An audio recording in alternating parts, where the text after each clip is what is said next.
GN 9 news Telugu. Okay నమస్తే అండి అందరికీ.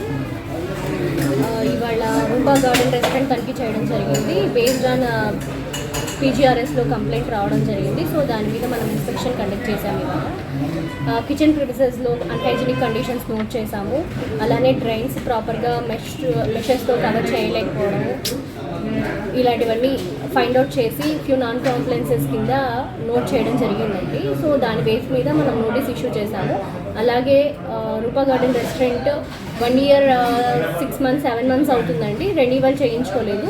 వితౌట్ రెన్యువల్ వీళ్ళు రెస్టారెంట్ రన్ చేస్తున్నారు. దానికి గాను మనం నోటీస్ చేశాము. వితిన్ 7 days గాను ఆయన కంప్లైంట్ చేయకపోతే డైరెక్ట్గా కేసు నమోదవుతుంది. Thank you. ఇప్పుడు రెన్యువల్కి ఏమన్నా పెనాల్టీ పడుతుందా మేడం? ఖచ్చితంగా పడుతుందండి, ఖచ్చితంగా పడుతుంది. పర్ డే 100 rupees ఛార్జ్ చేస్తారు. పెనాల్టీ డైరెక్ట్గా ఇప్పుడు రెన్యువల్కి వెళ్తే ఆయన పేమెంట్ చేసిన తర్వాత పెనాల్టీ కట్టిన తర్వాతే వీళ్ళు లైసెన్స్ రెన్యువల్ తీసుకోవడానికి ఉంటుంది.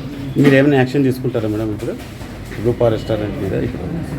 ఇప్పటి వరకు మనం ప్రెజెంట్ ఏదైతే ఫైండ్ అవుట్ చేసామో దాని మీద నోటీస్ పంచనామా కండక్ట్ చేసుకుని నోటీస్ సర్చ్ చేస్తున్నామండి. లైసెన్స్ లేని దానికిను కిచెన్ ప్రిమిసెస్లో మనకి ఏవైతే నాన్ కాంప్లైన్సెస్ ఫైండ్ అవుట్ జరిగాయో వాటికి 2 notices ఇచ్చాము. దానికంటూ ఒక 14 days టైం ఉంటుంది.